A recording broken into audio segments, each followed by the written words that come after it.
All right, so I'm going to pass it on over to our policy director, Melinda Ayer, who is a parent herself, and I'll let her introduce herself and get us going here on the nuts and bolts of the legislature. Hey, hi everyone. I'm Melinda Ayer. I'm going on my 8th year of doing this work. I, like so many of you, was activated by the 2016 election, started showing up, and my number one advice to people who don't quite know where they fit in all of this is just to show up and keep showing up. And your path will become clear to you as you keep showing up. I discovered that I had a knack for reading bills and summarizing legislation in everyday language, and that the process made sense to me. And so now I've devoted myself to helping other people understand that. And Representative Austin, if you wouldn't mind, I'd love for you to introduce yourself as well. Good afternoon, everyone. My name is Lorena Austin. I am so proud and honored to serve Legislative District Number 9, which encompasses West Mesa and a few precincts of Tempe, right by MCC, Mesa Community College. Before entering the legislature, I was working at Mesa Community College, so I've been in higher ed setting for almost about 10 years before entering. So I was doing that as well as working 2 other jobs, because we know that it doesn't pay a lot in education, unfortunately. So it is a huge passion of mine. But my family's lived in my district for over 100 years, super rooted in the community. If you know me, that means everything to me, community. And for those who don't know, I am going to pitch it tomorrow. United Food Bank is hosting a food drive, so you can get a frozen turkey and a holiday box tomorrow at the Mason Convention Center from 9 a.m. to 1 p.m. And I will be there the whole time. So if you need food for this upcoming week or know anyone that does, just bring your ID and a form of ID, and we'll get you some food. So spread the word. Sounds Thanks. Thank you. I'm gonna keep tossing it back to you as we go on. So the bill to law process, I firmly believe that there is a SpongeBob meme for every circumstance, but this one really sort of hits the nail on the head. Over 1,800 bills are introduced every session. Typically, fewer than 400 of those will become signed into law. There are lots of opportunities for the process to go south, as we'll talk about here in a little bit. The majority party, whichever party that may be, controls whether bills get to the governor's desk. And here in Arizona, we have had a Republican majority, with the exception of 2 years of split control for decades. So it is the Republican Party who's controlling whether bills get to the governor's desk. We have a Democratic governor now and a Republican legislature. That is divided government as far as political parties go. And what we have seen from that is that fewer bills are becoming law. So the bill to law process, we have this lovely sort of triangular graphic. On the top, you can see bills are introduced, and a bill can be pre-filed before the session starts. That process is already happening for 2024. I know it feels early, but it's already happening. We do have a few bills out there.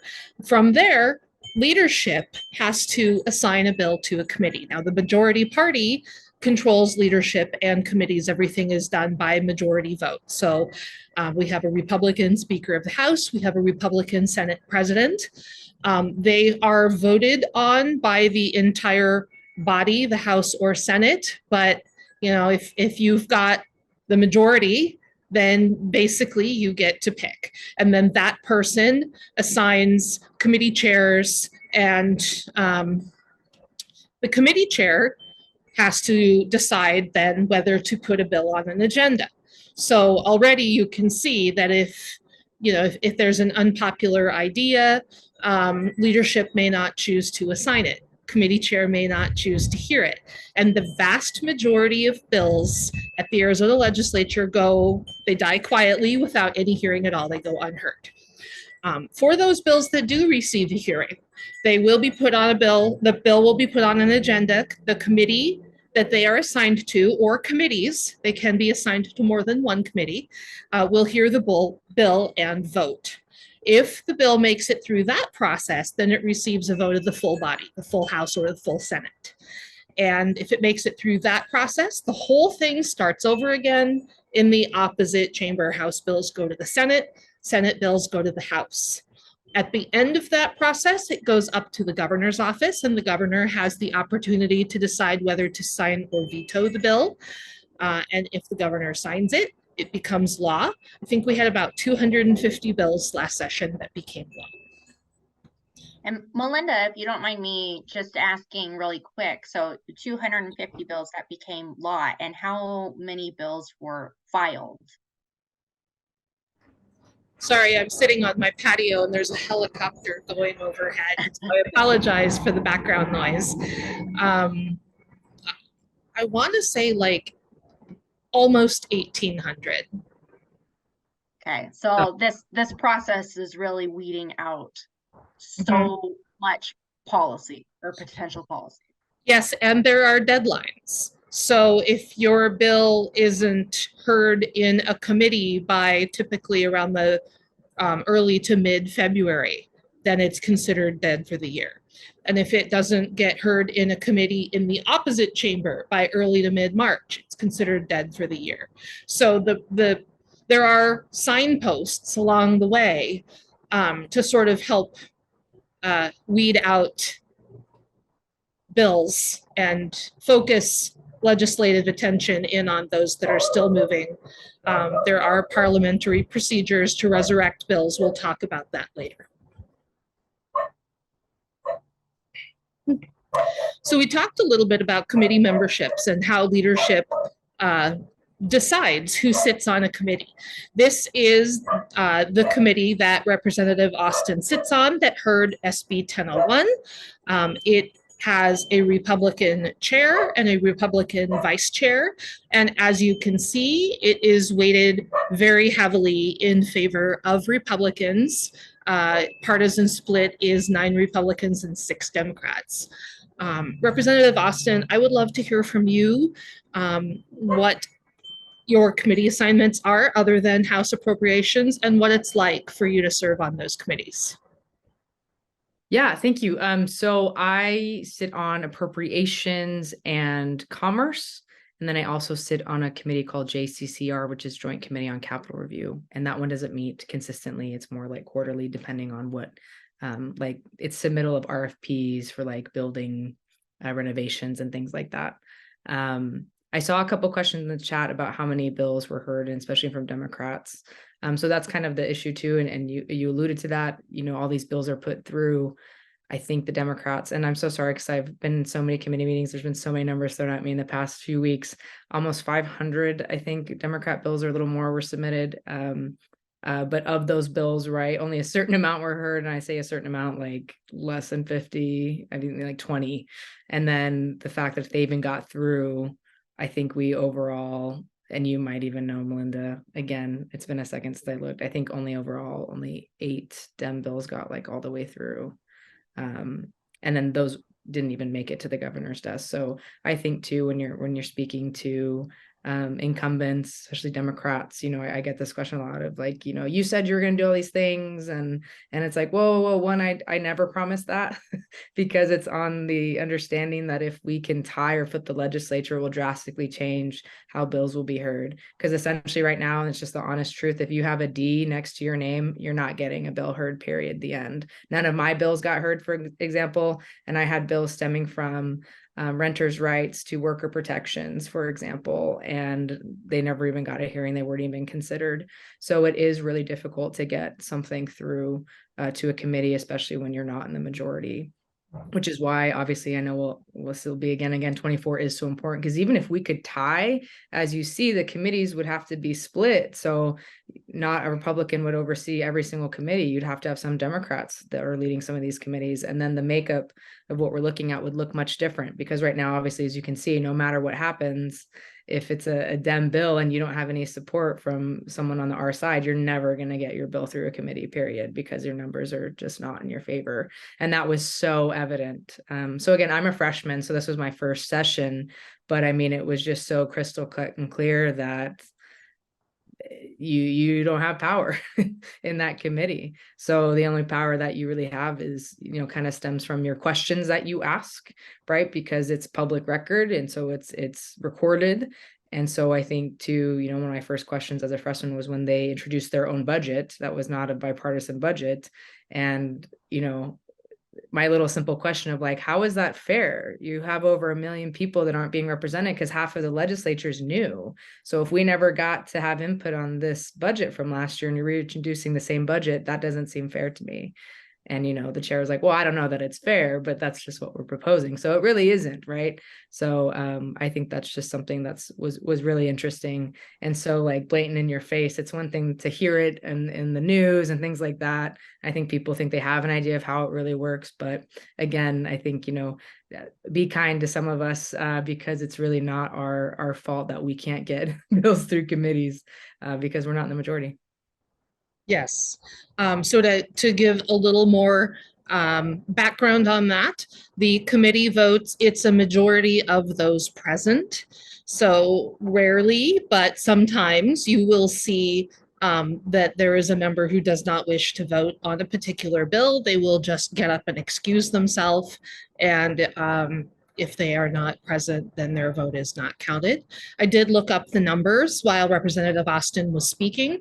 1,673 bills introduced this past session.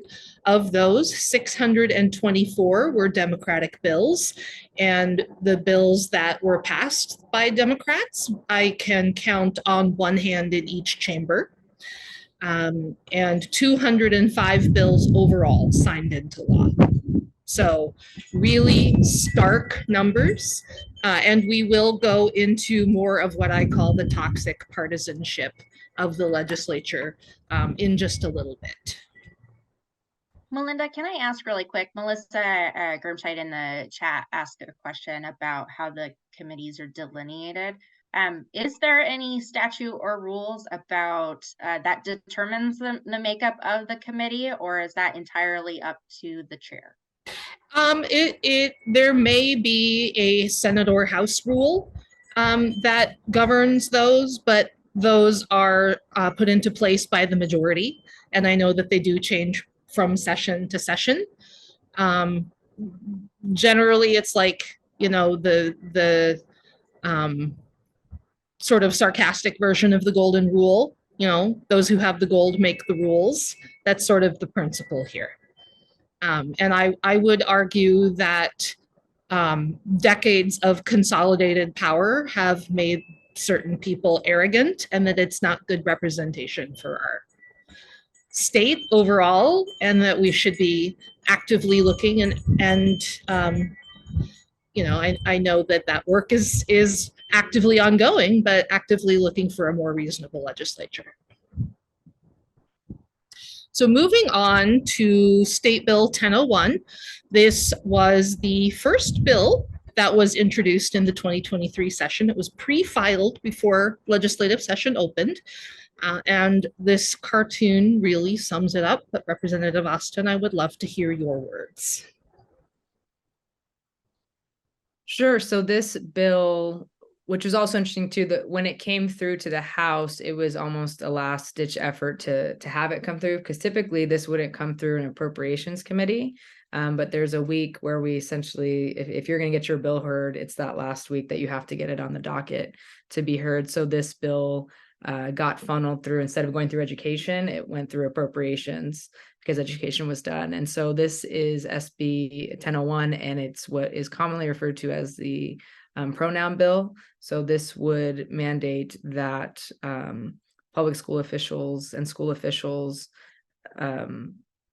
relay information to parents about their children regarding how they would like to be addressed.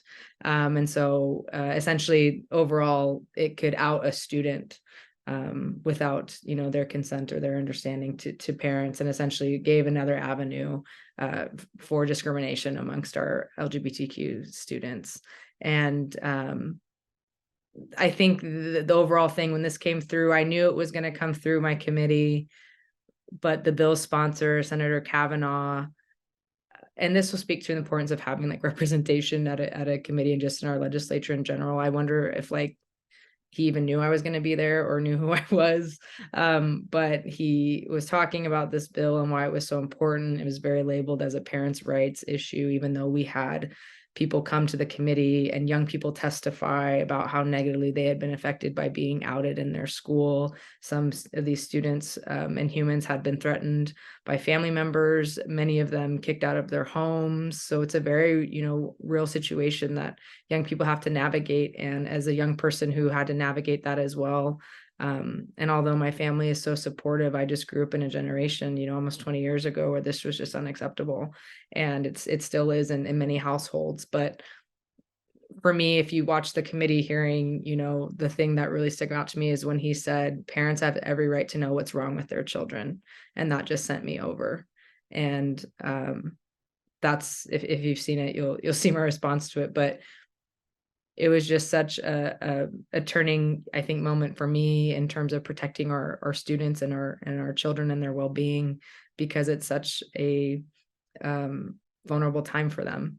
And anyways, it was eventually, something too that I think even more important is because they were pushing bills through as an agenda that's a nationwide agenda. It's all the same things. When I asked who wrote this, he just said a constituent brought it to him, very well knowing that no one did. It's a part, of the same verbatim of bills that we've seen across the country, attacking our most vulnerable populations. And more concerning is that you're inciting fear and anxiety in a group of young people, knowing well that Governor Hobbs was not going to sign this bill, right? So it's just an agenda that's really made to incite a certain group of people and to make the governor look a certain way. But thankfully, we do have Governor Hobbs, and that is something that, I tell people, if we didn't have them in office, we might be worse off in Florida right now.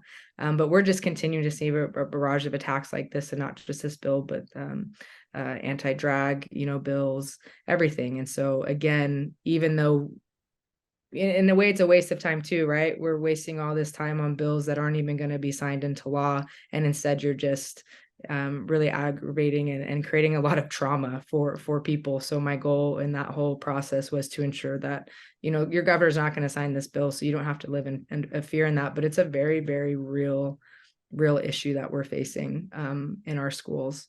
And so it's just very important that we're diligent, and the majority of people don't feel this way. I know that because I've talked to so many people and parents and young people. So thank you for everyone who came to the committee. And it's just really imperative when we hear your voices, how impactful it is, because no one came to support the bill. Everyone that was there commenting on this bill was not in support of it. So that was really impactful as well. So this is the path of SB 1001, and if this looks like a lot, that's because it is. There are so many steps required for a bill to become law that, in fact, I'm honestly shocked that anything becomes law. There are so many opportunities for the process to fail along the way, but let's go through it step by step. So the first step is for a bill to be introduced. And as I said, SB 1001 was the first bill to be pre-filed for the 2023 session. Astute observers will note that I said that pre-filing of bills has already begun this year. So that's almost a month's difference, or over a month's difference. And yes, bills were very late last year. Everyone was sort of trying to find their feet, but that process has already started for 2024.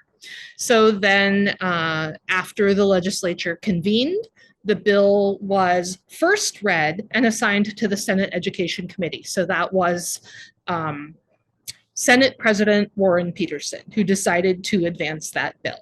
And in the Constitution, bills are required to be read across 3 calendar days. And what that just basically means is name and the short title number and short title of the bill, but they have to be considered on 3 separate calendar days. So then after it was heard in the Senate Education Committee and passed on party lines, it went through a few procedural steps. The Rules Committee, which evaluates a bill to make sure that it is constitutional and written in the proper form for passage. It goes through partisan caucuses. All the Democrats get together in one room. All the Republicans get together in another room. This is just in the Senate. And they talk about the bill. In the Senate, these caucus meetings are not televised. You have to go down in person. From there, it goes to a floor vote. So this is the entire Senate voting on this bill. First, there will be discussion and an opportunity for senators to speak their mind, which is called cow or committee of the whole. Insert your cow jokes here. I'm here for it. I make lots of cow jokes. And then it will get its third read, which is just a vote of the entire body. And this bill did pass again on party lines. So by now we are at the beginning of March. The bill is sent by the Senate over to the House, where it undergoes the same, its first reading, and it's assigned to House Education Committee. But as Representative Austin alluded to, it was not heard in the House Education Committee. Representative Pingarelli, who chairs that committee, decided not to hear it. Leadership pulled the bill from education and reassigned it to appropriations so that it could get a hearing. And this is within the power of leadership to do, and it's just one of the many parliamentary maneuvers that they can make in order to either put their thumb down on a bill or advance it forward. So the bill was heard by House Appropriations in the last week of Appropriations Committee meeting, passed along party lines, and then it went through the entire same sort of process. Again, the Rules Committee, which again looks at it for constitutionality and proper form. The Rules Attorney did come and testify that there were constitutionality issues with the bill and warned the lawmakers of that. Some lawmakers chose to heed the Rules Attorney's words and some did not. So the bill passed the Rules Committee on party lines. Then it got House caucus meetings. All the House Democrats, all the House Republicans got together and talked about it. Went to the House floor for its floor vote and discussion. Passed again on party lines. So the whole way through, this bill passed along stark party lines. Nobody crossed. No Republicans voted against it and no Democrats voted for it. Finally, it was transmitted up to the governor's desk, and surprise, surprise, Governor Hobbs vetoed it. So we will look at that here in a minute, but first I would like to hear from Representative Austin in their own words, the very moving Appropriations Committee speech on this bill. Representative Austin. Mr. Chair, I'd like to explain my vote. Yes, go ahead. I was not vocal about my explanation because until my explanation because I did not want to give any further clout to this bill. I know what this bill is. This bill is a nationwide agenda that targets and attacks a vulnerable population, and that is our youth. It aims to suppress and intimidate them, and it confuses assumption with reality. And if you ask me why I know this, let me explain. For the people in this committee who are not aware, my pronouns are she, they, them. I identify as non-binary, non-gender conforming. I was one of those students that considered suicide, and you know why? Not because I was depressed. If anything, I felt that way because I knew I could not be my authentic self. And I am so grateful to be here today, to show young people and people in general that there is nothing wrong with you. You have every right to be who you are. The fact is that some children are not safe to be truly who they are. That's a sad fact, but it's true. And we heard that in committee today. We heard that from testimony. Levi, thank you for sharing that. I had teachers, multiple teachers text me right now, said they had students in middle school say that they could not come out because a family member lived with them and told them if they were ever to come out that they would kill them. Another teacher texted me that they had a student come out to them. They told their parents and they were kicked out of their homes. So this assumption that you just don't think families will have this reaction is absolutely, unequivocally false. Children are learning who they are, learning how they fit in this world, and it's not up to us to deny them how they see fit to do that. Angst is caused from bills like this. Children not being sure if they'll be accepted at home. The highest population of unhoused youth are LGBTQ youth. And so to the people here today, to young people and young people who will potentially see this hearing, I want you to know that you do not have to hold the added stress of this bill because your governor, Governor Hobbs, will not sign this bill. The governor wants us to be addressing real concerns and not performative politics that put you in harm's way.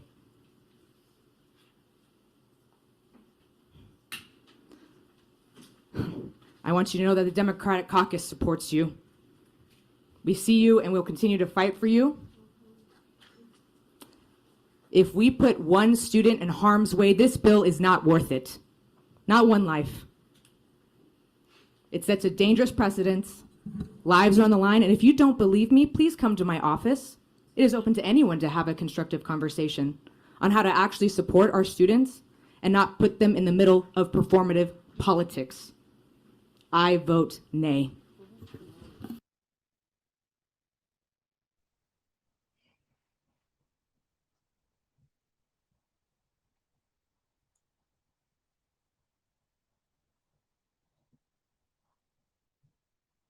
Well, I do not know what to say after watching that. I've watched it a number of times, and I find it just as moving every time. Representative Austin, I have been so curious as to whether your Republican colleagues, particularly those who voted for this bill, interacted differently with you after that moment, if you don't mind speaking to that. Thank you. And thank you to everyone. I appreciate you all. No, what was interesting, I think, is when it came to the floor instead of our committee for third read, is I spoke again on it, but it was more to speak to the hypocrisy of members because, you know, they talk to me, they will compliment my hair or what I'm wearing in the restroom or wherever, and then to come on the floor and all of a sudden act like people who look like me are pariahs is just such a hypocritical thing. I think if anything, it has surprised people how I interact with them. So I don't know that I think they maybe treated me a little bit differently in terms of, you know, exactly where I stand on issues. And I will utilize my voice whenever it's necessary. And so I think they just know I'm not into their BS and I won't stand for it. So it's created more accountability, I think, with them, but we'll see how it plays out next year because I'm just assuming they're going to drop the same bills, unfortunately. Yeah. Senator Kavanaugh has said that he plans to drop the same bill with just a couple of very small changes. So yes. Fortunately, the bill was vetoed. So here we have enlarged a snippet of Governor Hobbs's veto letter. And I will just let that stand without comment. I think that's probably all that needs to be said on that subject, that people should be allowed to be who they are. So moving on, I want to talk about the process of building a budget. And for those in the know, this is State Senator Ken Bennett. So before he came back to the legislature and started serving as a state senator last year, he was our Secretary of State. And before he was our Secretary of State, he was Senate Majority Leader and used to give presentations explaining the budget with tissue boxes. And so this is a still from one of his presentations. And he still does these presentations, but he uses Duplos, those large Lego bricks. And it's notable to me, looking at this picture, that there is each of these bricks is supposed to represent $1 billion with a B. And it's notable to me that one of them now needs to be labeled ESA vouchers, that is the reality of our budgeting today. So the budget process here in Arizona, there are three entities. There's the governor's office, and then effectively there is the joint Republican caucus and the joint Democratic caucus. Typically on opening day, the joint Democratic caucus releases their budget proposal, which they've been calling Blueprint for a Better Arizona, and they release that on opening day, and they have a little press conference and they talk about it. The governor is constitutionally mandated to reveal her own budget proposal on Friday of opening week. So that's it sort of bookends the week. The State of the State address happens on Monday, and her budget proposal gets released on Friday. And then last year we saw as well the Republican caucuses putting forward their budget proposal. All three of these entities then will have to negotiate to produce a budget. That's lots of opportunities to talk and lots of opportunities to disagree. So that's where you see the fog of secrecy there in the middle. And a lot of these meetings happen behind closed doors. And what ends up happening is if you have more than a certain number of people in a room, then you have a quorum, and the meetings have to be open to the public. So they get around that by meeting in very small groups, often with staff, and invitation only. A lot of these meetings happen in a room that is literally called the cage. And they talk about their priorities, they duke it out. And once they have reached an agreement, then typically it is ushered through and voted on with very little opportunity for public comment. What we saw last year, the first round of this was a partisan budget that was crafted without input from Governor Hobbs, and she did veto that budget. And then the second budget was a negotiated process between the governor's office and Republican legislative leaders, where Democrats were brought in, the Democratic legislative caucuses were brought in only at the very last moment. And I'll just mention here too, Melinda, folks are always asking about sort of this timeline, and I think this is really, really helpful. So January 8th is opening day. We'll have the governor's proposed budget by the end of that week. So while we know the governor has put out her priorities, we know that there's going to be all this other bill discussion in committee first, before we get to some of the really nitty-gritty budget conversations. However, negotiations are happening throughout the legislative session, and it's not until we get to a point where the legislature is voting and passing on a budget that we are really at that point at the end of the legislative session, which somebody else asked the question, how long does the legislative session run? And Melinda, I know that we're hearing a couple of different things on what that might look like this next year. Do you want to give any insight there? So legislative session starts the second Monday in January. This year that happens to be January 8th. The only thing that they are constitutionally mandated to do is to pass a budget. And that budget has to be passed by June 30th because it takes effect July 1st, which is the start of the next fiscal year. Session is supposed to last 100 days.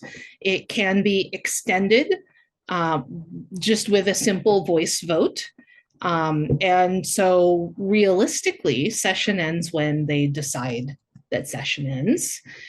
We used to see when we had total one-party control, we would often see sine die, which is the Latin term for without a day, and it just means it's over for the year. But we would often see that, in mid-May. Now, this last year, they adjourned for good on July 31st. So it was perceived by some members of the legislature who were in power, some majority leaders, that they could retain and wield some power by staying in session. So that's what they opted to do. Good times. I promised to talk about the backroom deals. Here are some headlines from the past few years. It's not just leadership that holds incredible power. Power to hold bills entirely, power to doom them by assigning them to every committee, which happened in 2022.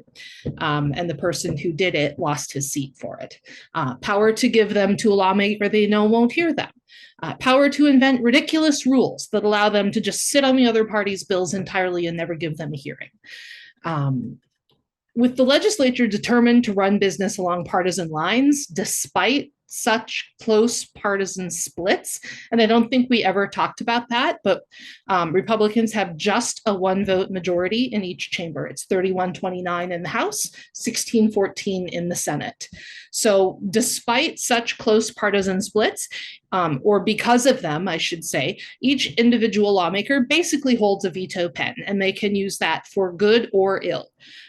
Sometimes that looks like putting their thumb down on positive changes like sentencing reform, which you see in the top left there on the slide, or groundwater management, which you see just below that. So specific committee chairs absolutely refusing to hear positive changes. Sometimes it's digging in their heels and refusing to go along on a majority priority until they get something they want. And you see that with the black reverse text bar at the bottom. Any way you slice it, though, backroom deals are a feature, not a bug at the legislature. It is the way things work. It is baked into the process. And Representative Austin, I'm so curious. I don't know if you have any story that is fit for public consumption, but I would love to know your take on these backroom deals, anything that you've been a part of that you feel you can share. Unfortunately, I haven't, because I'm just new. I'm still a freshman, so I don't think they give me enough clout yet. But I will say, in terms of if not backdoor deals, it's more of using, which really bothers me, public education as a bargaining chip and tool. So that's something that's just very apparent and just so out in the open of, we're not going to do this for public ed unless you do this for us. So that's just one way in which it's really normal. But yeah, I mean, in terms of also as well, like the Arizona's leaving its water future to the whims of a single lawmaker. Absolutely. Like that's true.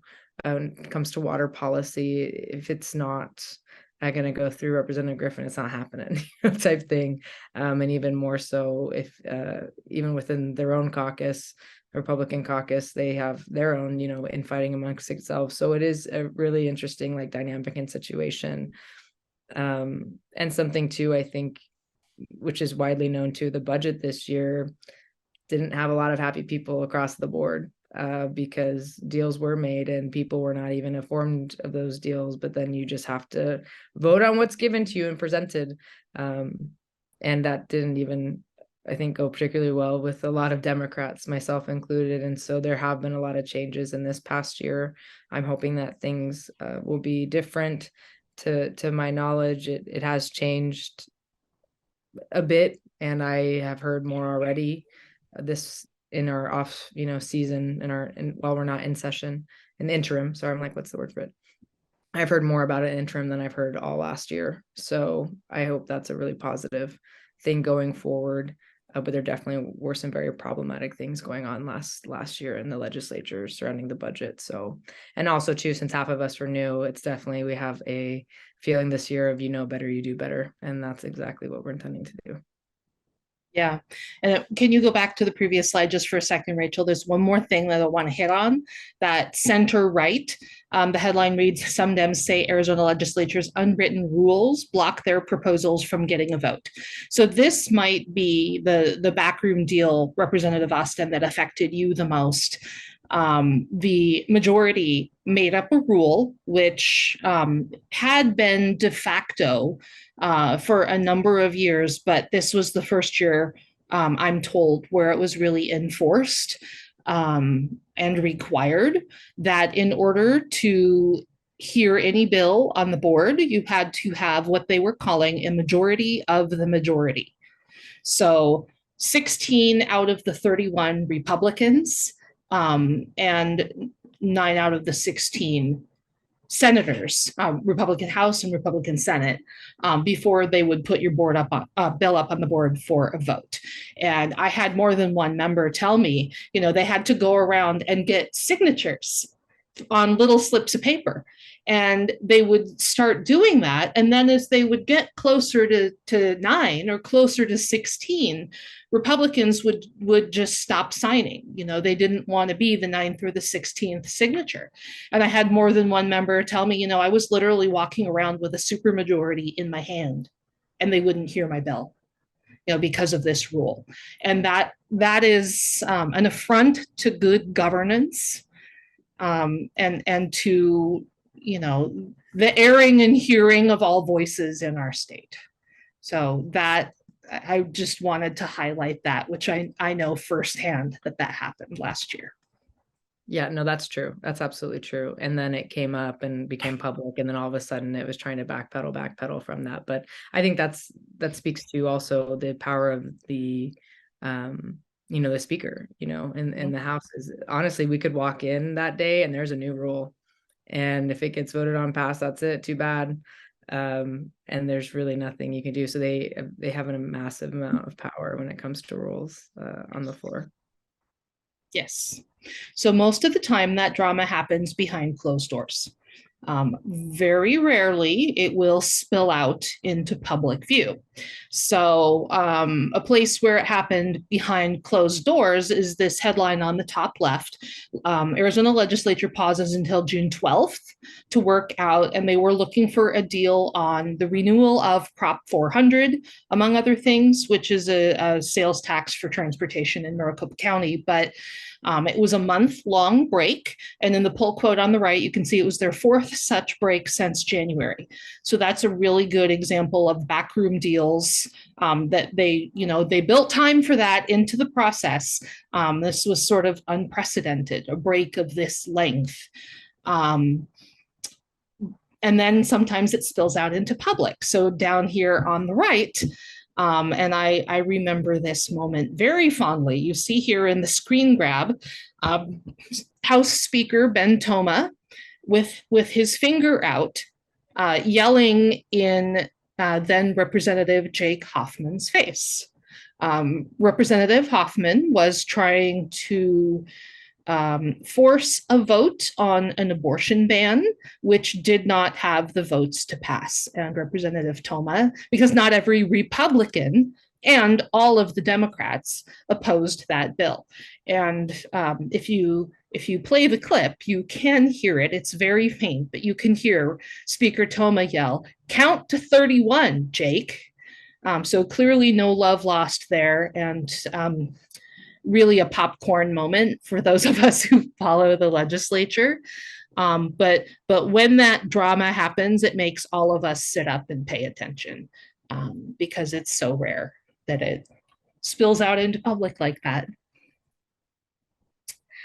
And I think we'll probably forego with Representative Schwiebert's testimony, but she did have a very good floor testimony in regards to the K-12 budget and on her vote against it, and really just adamant that ESA vouchers need to be, there needs to be additional accountability. But we will go ahead and move forward for time.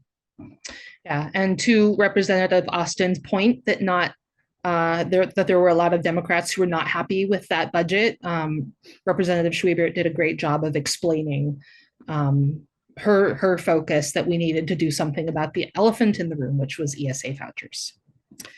So what's next? The next legislative session, of course. So it's a chance for you to practice following bills along with us. You can sign up for our weekly education report. You can sign up for a request to speak account, which allows you to weigh in on bills from the comfort of your couch. And of course, please don't forget our next presentation in this series, which is with Representative Annalise Ortiz, how to be an effective citizen lobbyist. And if some kind human would drop those links in the chat, I would greatly appreciate. But the key takeaways from all of this, number one, we got to pay attention, right? If we're not paying attention, we are not going to have an impact, and each of your voices matters so tremendously. The second point, the Overton window is real. So for those of you not familiar with the Overton window, it's this practice of I'm reminded of this old political cartoon where, two guys in suits, and one guy says, well, if you move a little, I'll move a little. So the first guy steps like this, and the second guy steps like that. Just moving everything. That's the Overton window, where you're moving public discourse further to one extreme. Radical ideas are now commonplace, and we got to keep pushing back. Point number 3, Hobbs is our goalie. She is going to stop the most egregious bills, as we saw with State Bill 1001. We do not have to agonize over every horrible idea and bring all of our weight to bear to kill all of these 1,800 bills, because we now have a goalie on the 9th floor. Point number 4, the budget is key.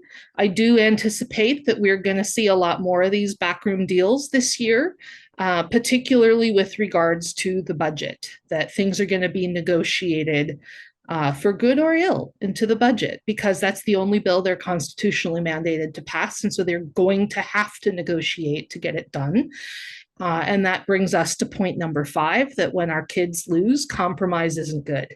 So we have to hold all of our lawmakers accountable. This is regardless of party. This is regardless of affiliation, regardless of any sort of situation, but we have to hold all lawmakers accountable in order to do good work for kids. Absolutely. Well, thank you so much, Melinda, and especially Representative Austin. I'm going to go ahead and stop sharing my screen. I just want to thank you so much for taking the time to give us this really valuable information. I will say that I was a former teacher, and certainly education funding was something that was really important to me. But it wasn't until I witnessed the process taking place down at the Capitol in the spring of 2018 that I realized something has to be done about this. That this is not how government should function. I just remember sitting there in a sea of red with other teachers and supporters and seeing legislators give us a big thumbs down and really being critical of Arizona's public school teachers. And I thought to myself, there has to be changes made here at the legislature if we are going to make changes for Arizona schools.